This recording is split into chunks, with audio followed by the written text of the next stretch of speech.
Yeah, I think you have some questions regarding the lesson 11, which I'm sure is stirring a few things in us. So please go ahead, either, I don't know, whoever wants, Matthew or Blessing.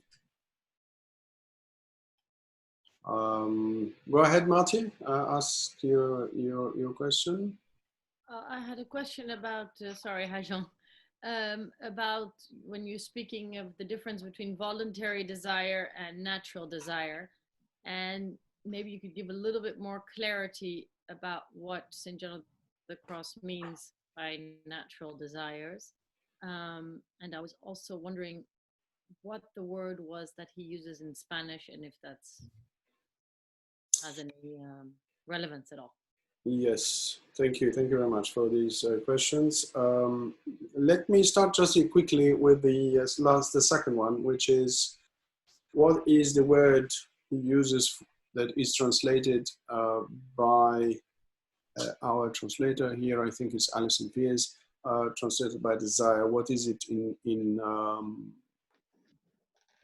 Spanish? The Spanish of course, it's a book written in the 16th century. I don't think today we will have the same vocabulary. The Spanish for this, the translation of desire is apetito. Apetito, I think it's a cross of two meanings of appetito. You can say appetito in a modern understanding of it like appetite in English today. Do you have an appetite for this? Which means, do you have a hunger or a desire, you see, for this or that? But I think we shouldn't deprive completely the interpretation of appetito from more of a scholastic meaning, I think, where it should lie in the will.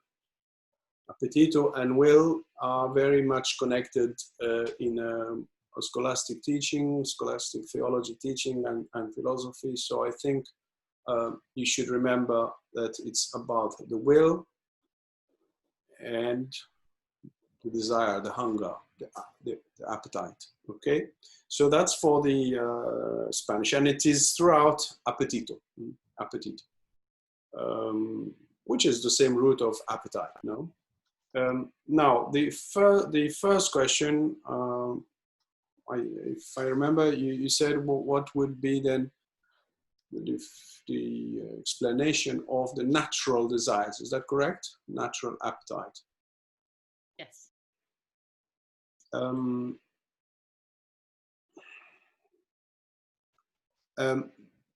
The natural appetite, I would think that it's more on the side of what we, since the Council of Trent, call the concupiscence, which is an inclination toward something. Concupiscence, of course, is an inclination toward something that is sinful, but a desire could be, or appetite for something could be, hunger for something could be not necessarily a sinful thing, even though he says that any desire else than God is a hindrance. So concupiscence, for instance, as you know, is an inclination towards something you like that you can't control. I don't know, if you like, I don't know, chocolate, and you are walking, crossing a lovely patisserie, and you look at the display of the chocolates, cakes, etc. What happens to you? You feel that you would like to, you can't control that desire, that appetite, that hunger for the initial reaction. You can't control the initial reaction, but after that, of course, you can control and say, no, I will not surrender. You see, so we're talking here about the initial reaction that nobody can control. I don't know, you like snow, you like mountains, you like flowers, I don't know, anything beautiful in life. You have an inclination to it, a specific inclination to it. He doesn't mean that you have to extract that and remove it. That's in a way impossible. But more importantly, it's not under the control of the will. This is the fine line, the distinction falls here. Not under the control of the will. I cannot control my first reaction, you see. If you see something beautiful, nobody asks you to say that this is ugly. So you can't control the first reaction, but you can perfectly control what comes after, okay? So the natural inclination, the natural reaction, the natural hunger for something is there, but it doesn't mean that it has no control at all in you. So that's for that. It's important to remember that it's in addition here. It's not John of the Cross. He addresses the issue of, at a certain point in the spiritual canticle, he seems to say that even these inclinations are transformed. He seems to say, but I don't want to talk about this. It's at a certain point where after the union with God, he talks about our original state, how we were created by God, and how union with God reestablishes that original state. But I don't want to go there because it's debatable. We can talk and discuss about it and search and dig deeper. I don't want to go there. But for now, he's very clear and adamant that we can't control that. Now, some people, this is me talking here, it's not John of the Cross and it's not a little our discussion, it's something different, but I think it's useful in general to know it. Because otherwise you torture yourself, which was the case, apparently, as far as we can grasp, at a certain point in a crisis that Martin Luther went through.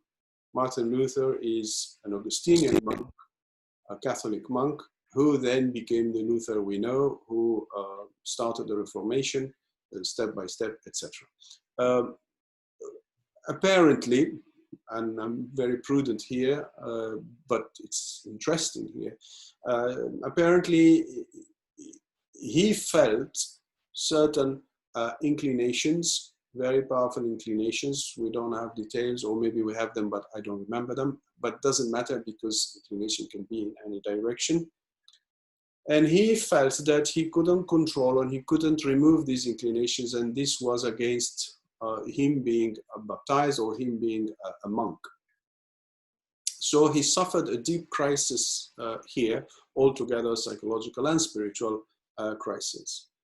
And it's only many decades after, when we had Council of Trent, where we had an answer to that crisis, an official answer from the church to that crisis, clarifying that this is concupiscence, and the concupiscence cannot be removed, it's not that cannot. God leaves it, my apology. God leaves it, this, even though we are baptized, he leaves it in us for the spiritual warfare, for our growth, for our benefit, because it would be an object then of fight and warfare, and therefore generate growth. So only Jesus and Mary didn't have the concupiscence. Okay, that's the doctrine of the church. That's not me. You can check it in the Catechism of the Catholic Church. You can check it in the decrees of Council of Trent, etc. But this is very interesting here, because if we mix between what we cannot change and what we can change, if the vision is blurred and we feel a certain inclination in us of any type, I leave it up to your imagination. This then becomes a torture, because on one hand you want to be faithful to God, and in the same time you feel certain things, and you have the impression that what you feel is an actual sin, while in fact the church says it is not a sin, it is an initial natural inclination that you can't control. What you can control is right after that. impulse. So if you think that what can't be changed has to be changed, and because it is sinful, then as a consequence, you corner yourself, you put yourself in a crisis, in a difficulty, because you can't come out of that. You see what I'm trying to say? This is why I think for all of us Christians, the distinction between what falls under our control or our capacity, better said, is this, and what doesn't fall is that, and we make the clear distinction. Otherwise, we could even interpret St. Paul in a different way, as Luther said. St. Paul says at a certain point, who can free me from this body of sin, or this sinful body? As if the body, which means the inclination that we feel toward this or that, majorly things that are sinful, cannot be changed, cannot be transformed. So they are sinful and they cannot be transformed. As a consequence, what do you draw from that? The grace of God cannot change the human being. So the operation of sanctification cannot reach that area and change us, because it will never do it. So you see, you are crucifying yourself because of a wrong understanding of yourself, of what is happening, of what God expects from you, and so on. So your question is a very important question, and the distinction he makes between voluntary and natural, or instinctive if you prefer, is fundamental. Otherwise, we dive into a deep crisis, because we will then never understand or never live the transformation that is simply sanctification and holiness. Holiness is unattainable. It's impossible to attain. Why? Because you just look at yourself, you will see your inclinations never stopped. Maybe they are tamed, but they're never stopped. So you're always inclined, I don't know, you like mountains, you like flowers, you like certain things. That's the first inclination. What you do with it, that's a different thing. We're never talking about the second step. We're talking only about the first step, because the second step is under our control. Like, I don't know, I saw the chocolate, I like the chocolate. That's the first reaction. I cannot kill or stop the fact that I like the chocolate. But what I can do is simply to say, okay, no, I will not do it. You see, I will refrain from entering the patisserie and buying a chocolate or 2 kilos of chocolate and finishing them this evening. You see what I'm trying to say? So that's the second step. But the first step cannot be changed. This is why Luther says, according to my memory, I'm talking only memory, so it's very old things I read like more than 30 years ago. Who will free me from that body of sin? I will never be free. This is why he conceived sanctification as something almost exterior from the human being. We are covered by our sinful condition, is covered by Jesus' blood, but we are never changed. Which the conclusion is tragic when you think about it. There is no work of sanctification. In a way, theologically, we're not judging anybody here, but theologically, if we stop at that and compare the two teaching of John of the Cross and Luther, they are at the extremes, 180 degrees distant. Because one says the human being will change, the other one says the human being cannot change. Because one stayed stuck with a wrong interpretation of the body of sin in the passage of St. Paul, and took the concupiscence as a sin, and since it's not changing, then we're stuck. It's the end. So there's no sanctification. You take the St. John of the Cross book, you close it, you put it on a shelf, and you forget about it. You understand what is at stake here? Because if you want to change this, no, that's not the point. What will change is the second reaction. Maybe initially I was weak, so I would fall, but then I become stronger, a little bit stronger, or I use the opportunities to fight back. So whenever I feel inclined, okay, now what is at stake is right after, which is, okay, I'm facing a choice. Shall I enter the patisserie or shall I not enter the patisserie? That's my decision. Yes, here I am accountable. You see what I'm trying to say? Okay? So please, if you have any questions to clarify that, it's now the time to seek more clarity on that. Because very often, without adhering to certain opinions, theological opinions of Luther, us Christians, us Catholics, we sometimes draw the same conclusion, which is seeing that nothing is changing, reading about change in a book like John of the Cross or Teresa of Avila is too idealistic for us, too far-fetched. So we conclude, we draw and say, that's an exceptional case. That's not for everybody. So what happens is that unconsciously you are rejecting the John of the Cross, but in the same time, the doctrine of sanctification, which implies transformation. So if there is no transformation, what's the point? Let us stay in our binary understanding of Christianity, of Catholicism, which is, am I in state of sin? Therefore, I have to go to confession. Then I can receive communion. And if I'm not in state of sin, well, okay, may the grace of God help me and continue in the same. And we are all waiting for death to arrive one day. That's our choice, no? This is our mechanism today, till today. This is how we understand it. There is no idea of growth. So we drew, in fact, in the end, the same conclusion as Luther.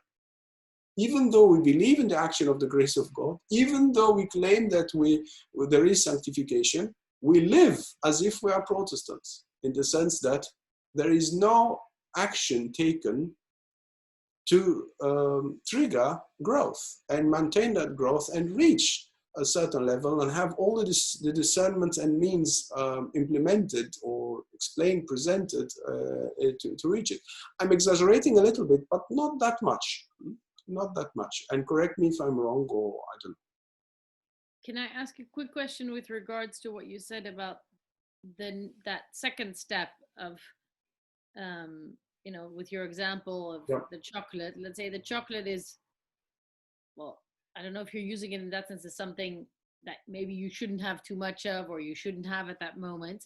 Is it at that moment that you're trying to discern the will of God for you? Because some things are obviously a lot more obviously sinful than others. And it seems like it's in John of the Cross that, like you said, anything that's not God, we should not desire.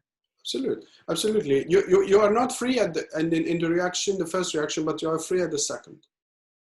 You are not free in the inclination toward the chocolate, in our example, but you are free right after. Say again? Yeah, but it's in John of the Cross saying that in that second choice, where we have a choice to, follow that desire or choose God, is it always 0-1, or are there degrees of, say you like the mountains, or you like to walk in the mountains, and you feel that desire to go for a walk, and you want to make that choice. Okay, should I go for a walk in that mountains?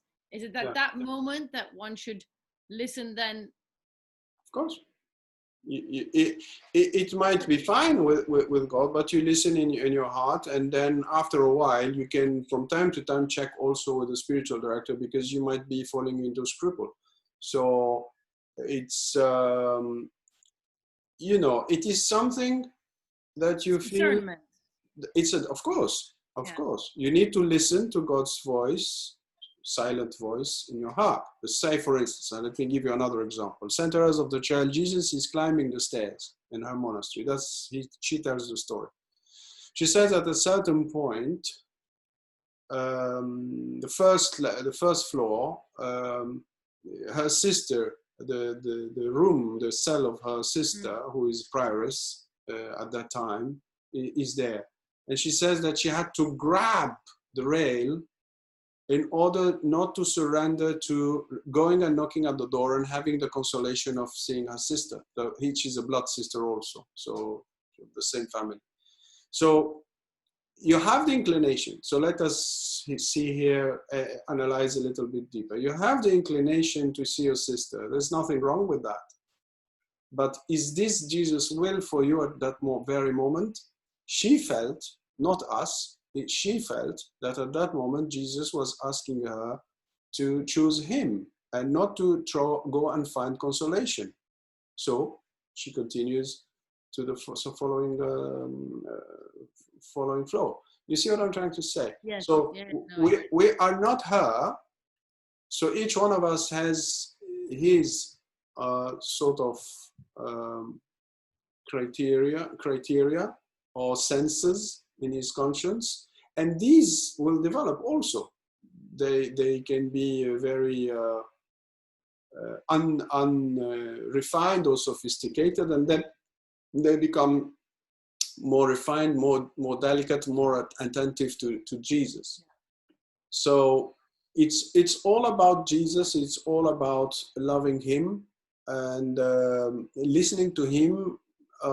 You see, it's right now she's listening to him. She's not listening to a rule. She's with a being, and she has a conscience, and she hears, she senses that this is what he would prefer. Now, is she capable of removing her desire to see her sister?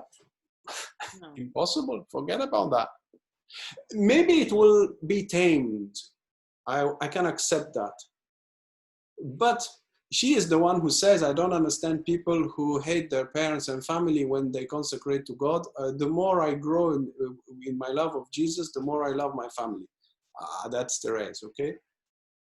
So when you asked the question, I had another thought. Can you remind me just that last question, that last bit?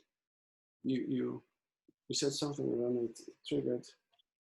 Sorry, I don't remember. It's okay, because you said, yeah, the second step. What do we do with this? Is this where we are free? Yes, this is where we are free to decide. What do we do with it? As you see, it could be something good. Per se, loving my sister, there's nothing wrong with that. So the discernment and attentiveness to Jesus is the key, I guess, at Absolutely. that moment, and that's very personal. Absolutely. In how far we are able to discern that or not, and does that grow, that discernment, I guess? Yeah, and it's good from time to time to check also, because if we have a natural inclination, or it does happen, we have crisis of scruples, it's good from time to time to sort of, and it could go with confession, but it's a little bit, maybe some spiritual direction from time to time, just to make sure that I am not exaggerating, or I'm not, on the contrary, leaving opportunities. Because, we can sometimes overdo it. That you have all tendencies. It's possible. We are not the same. We are very different from each other. So I say it because it's important. Because otherwise, you can create hell also. Starting with good advice, you can exaggerate in certain things. And there are moments and moments in spiritual life. There are moments where we need certain things, and there are moments where we need something different. And I think that the advice in spiritual direction, hoping that it's a good advice, is important and useful. Yeah. Thank you very much, Jean. You're most welcome. Blessing, I think you had a question. I can't hear you. Yeah. Go ahead. I do have a question. Yeah. When you were talking about desires, what came to my mind was, ambitions, our desire for example, certain career, our desire to do certain things in our lives. So I was just wondering, how would you interpret that, or what should be our attitude in the face of what St. John is saying, that we need to let go of our desires? How do we use that, or how do we interpret that in terms of the plans that we have for our lives, you know, work, vocation, you know, a myriad of things, really. Thank you for your important question. What about our ambitions, and what about our life here on earth? Should it be neglected? Should we then remove all sorts of other goals from our life? I'm trying to sort of word your question. Yeah, you're spot on. Your question is pertinent. I think not only for you, but for all of us. Now, I would say two things. First and foremost, I think it's very important to understand that there is a good Christian life before the second conversion. If we forget this and consider that Christianity or Christian life only starts with second conversion, that would be deeply wrong. There is a life before the second conversion, and it is a very important life. I personally, and this is my opinion, I personally consider that a serious commitment to life and work before the second conversion is even necessary for the second conversion to happen. A person who is in a way not taking his or her life seriously and not committing to our life here on earth, our commitments, our work, and having at least a little bit of an interaction, social life with other people, I think that some challenges are not met then. And therefore, it could, and this is only my opinion, and for now, it could even jeopardize a proper second conversion. Why am I talking about second conversion? The second conversion, of course, is not something that is sudden. It could occur throughout even few years sometimes. Think of Teresa of Avila. It took her almost 20 years to, as a nun, to realize exactly that something was not fully there in her life. So there is life before second conversion, but what is second conversion? Second conversion, in fact, essentially is in a way or in another meeting Jesus and hearing his call, not necessarily with a clear voice, it's very rare, but could be even very progressive throughout months or a few years, and understanding that he is calling us and he wants everything from us. Why am I talking about this? Because I want to underline that there is life before, and it could take 40 years, 60 years of life before second conversion. It could be happening very young, like in late teenagers or early 20s. It could be in your 40s, could be in your 60s, could be way after that. You see, it doesn't mean that the life before it didn't exist. Now, I say this why? Because John of the Cross is talking to a person, in my humble opinion, to a person who already is either in the middle of it or right after it or a bit after. A second conversion is there, which means having met Jesus and having heard his call and hearing in your heart that he wants you and he wants everything from you, it's quite a bit of a challenge, I have to say. This is why it's not everybody who would be interested to read John of the Cross, because it's very far-fetched. He's talking about aiming for union with God. But if Jesus, read Jesus, the Jesus here on earth, talking him and meeting him doesn't mean anything to you, so it's like, what's the point of opening this book? It becomes like a philosophical book in the end of the day, or a poetical book in the end of the day, or you study him in literature, Spanish literature, and that's it. But it doesn't really touch your heart. Why would it touch your heart? Because it starts from the sparkle of having met the future groom.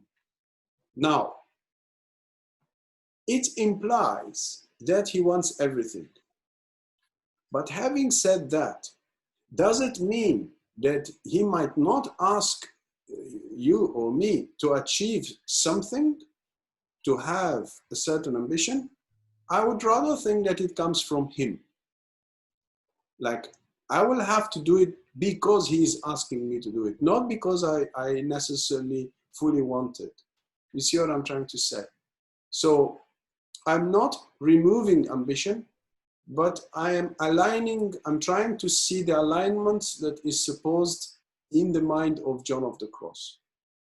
I'm sure if he was there and we would ask him about ambitions and goals in life, etc., of course, his answer will be, forget about all that, just focus on Jesus, and this is what matters in the end of the day. He's right. If he says that, he's right. And I think that this would be his answer. But still, I would say these two elements that I mentioned, which is bear in mind the existence of the second conversion as, in a way, in the background of his mind, the condition for us to be interested in what he's writing, and the fact of the alignment with his will.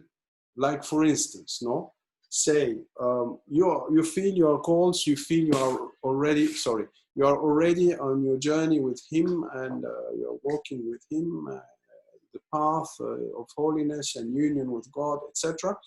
And say you have opportunities for certain things or desires for certain things. Okay, you pray on them, you pray, you take them into your prayer, you present them to the Lord, and wait and see. If you are very taken by God, your inclination, we talk about inclinations, your inclination might not be leading you toward ambition. That's possible. I'm taking here the other way around, which is, I'm not interested, I'm not ambitious, I don't have any, I just want a normal life and that's it. and imagine you took that in prayer, and suddenly you discover that Jesus is asking you to do that, while you have no ambition for it. You have no desire for it. It's really boring. Why should I do that? And he's asking me to do it. A little bit like sometimes our duty of state, no? Sometimes maybe we would like, if we are very taken by God, of course, sometimes we would like some moments of silence or moments with God, or long moments of a retreat or something. That would be a luxury, to have that. But we can't. And here is the ambition. The ambition is what? I'm linked to a state of life. I'm linked to a reality. And this is my ambition. I want to do the best for my family, for instance, or for my husband, or for my children. You see, here is the other way around. You would like to escape from that reality. You don't want that type of ambition. And strangely, he is asking you to follow, to be aligned with your external reality, but you're doing it for him. You're not doing it out of personal ambition. So what I'm trying to say here is what? It comes from me, or it comes from my exterior reality. In both cases, I think it's important to check his will and to align myself with his will. In both cases, I have the ambition or I don't have the ambition. It's important to align myself with his will. As I said, I gave you one or two examples. My inclination is off. I would like to have more time for myself, but I can't. I have a family, I have this, I have that. It's impossible, simply impossible. St. Teresa of Avila talks about a religious, I think he was a Dominican, I don't know. He had responsibilities. He couldn't escape from them. He didn't even have enough time to practice the prayer of the heart. But he had to obey. It was mandatory. He had responsibilities and he had to fulfill them. You see, in this case, he doesn't have any ambition, but he would like to pray, he cannot pray, and he has responsibilities. They entrusted him, I don't know, an entire monastery to manage, or some faculties or university to manage. That's a lot of heavy work. That has nothing always necessary to do with the spiritual, mystical life. It's not an ambition, but he is doing it perfectly. He has to fulfill it for the sake of Jesus, as if it was an ambition. But it doesn't come from an ambition. It comes from the ambition of doing the will of God, being aligned to His will. So, yeah, I don't know if I answered your question, but certainly John of the Cross, well, certainly, I don't know. He's not here. I can't know, but yeah, he might be on the side of just God for God, but he was reasonable. I think also he was capable of being responsible and ask people to be responsible. So I think, yeah, I think it's there. Yeah, I hope I answered your question. No, you did. It's a very good response. Thank you, Jean. You're most welcome. Any other questions? I see Francesca. Yeah, go ahead, Francesca. I'm going back a little bit. I beg everyone's pardon. When you were talking about concupiscence, and how, it's quite natural to have these natural instincts. It's what you do with them that really matters, how your will comes into play and you control, because your goal is your will to be one with the Lord's will. And you were saying that John of the Cross deals with this in the spiritual canticle, but that he goes into the original union with God. And are you talking about, it's this original union that I was wondering about? State, how we were created, like Adam and Eve. Yes, so it's the pre-fall, is it, that you're talking about? That it's that where we were united in will until we fell. Original state. We did everything as God wanted us to do. As Adam was, as Eve was. Before Adam and Eve sinned. Yeah. He goes there and he talks about this, but I prefer to stay with what I said now, because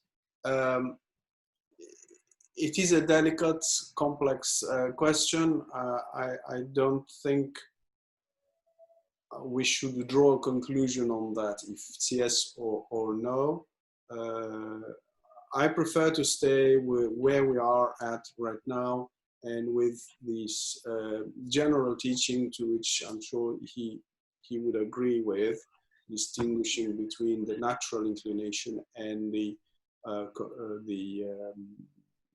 things that fall under our decision or our will, if you want. If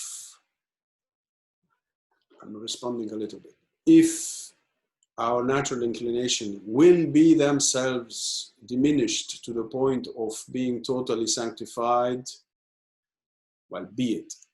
But in any form of shape, we have the answer, at least for the worst case scenario, which is, say, they lead us to something that is not according to God's will.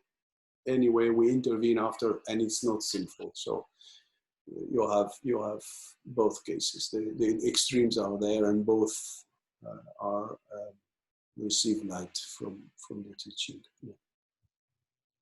Okay, thank you. Yeah, it would be too ambitious to think and dream that even these first instinctive reactions will go. If they go, well, blessed be God and glory be to the Lord. If they go, they will certainly be diminished. This is clear. But will they go totally? And if they come back, does this mean that there is something wrong in me? We need to be careful, because sometimes God allows things to fire back after a while. And I don't want whoever is watching or listening to think that, yes, these will go, and imagine they come back, well, then the person will feel very bad, etc. I think one has to be prudent. Stay with the worst case scenario, which is they don't go. They are tamed a little bit, but they are there. St. Francis, I always quote that, forgive me, St. Francis of Assisi, the great saint who received the stigmata in his 40s, used to say, remember, I can still have children. So we, on that beautiful note, let us, it says something, no? It says that the saint he was, it's not because you are a saint that you are deprived from, for instance, in this case of certain desires or of certain warfare. You know, on the contrary, God needs that. Remember the famous story I always tell, no? This girl who, there's nothing wrong here in wanting to have children. She had the call, no, to become a Carmelite, and at the same time she thought that God didn't take away her desire to have children. So thank God, well, she talked about it, and she said to me, I feel that then I don't have a vocation to enter in the monastery. I said, no, not really. You very probably, because I knew about certain things, she told me a little bit more about her life and spiritual inclinations, good things. I said, no, God will not remove from you your desire to have children, even if you are called. On the contrary, He will use that. It will become one day in the center of your prayer, especially if you reach a certain age. You will suffer a lot. It will be with tears that you will be praying, because He needs that initial impulse in you, and He is capable of transforming it in order to make of you a mother, of a spiritual mother, for thousands and thousands and hundreds of thousands of people. But if you remove that, then you are like an angel with nothing, no desires, no inclinations, no power, nothing. And the same applies for men. You have saints who are very, you could feel, no, the hormones are kicking, but look what God achieved through them and through this biology, I would say, hormonal biology that they had. So it's not, in this very case, it's a bit different, no? But God didn't remove the biology and the nature and the hormones and the chemistry in the body. I said to her, no. And she entered, and she's still there. And she's even a superior of her monastery. So it's important to have good discernment and to understand exactly what God wants to achieve, what He wants to remove, what He doesn't want to remove, and what He wants to use for His glory. So I said He will use that desire to have children and teach you things in prayer, in the silence of prayer, because you need to become the mother, a spiritual mother of many priests and many souls. Otherwise, you are like an angel. You enter in the monastery, you almost doesn't exist. You almost don't exist because you have nothing. Nothing is kicking. So you understand what I'm trying to say? So that's the mystery, how God uses this initial matter and transforms it. He doesn't cancel us. Gratiae supponet naturae, we say in theology. Grace presupposes the existence of human nature, takes it, elevates it, transforms it for the glory of God. I like to say when we pray before eating, I say, may this, in the closing of our prayer, I say, may this food serve to your glory. I take it from a Carmelite, a French Carmelite, he died now. May this food that we are about to eat be used for your glory. You see? So I think it's very deep what he used to say, this priest. No, it's not just mechanical. We have to eat in order to live. No, we have to live. We have to eat in order to live, in order to praise. Hence the beautiful psalm or sort of prayer, long prayer, we find in the Old Testament. No, may the snow praise the Lord. May the trees praise the Lord. May the fishes praise the Lord. Everything praises the Lord through us. You see, so we need to be alive. Something needs to be kicking in us. Otherwise, if we are dead, and this is holiness, that's not holiness. That's a sad holiness. Anyway, glory be to the Father, and to the Son, and to the Holy Spirit, as it was in the beginning, is now, and ever shall be, world without end. Thank you very much for your effort and patience, and pray for me, and let us continue. Pray for each other, and continue the journey. Thank you very much.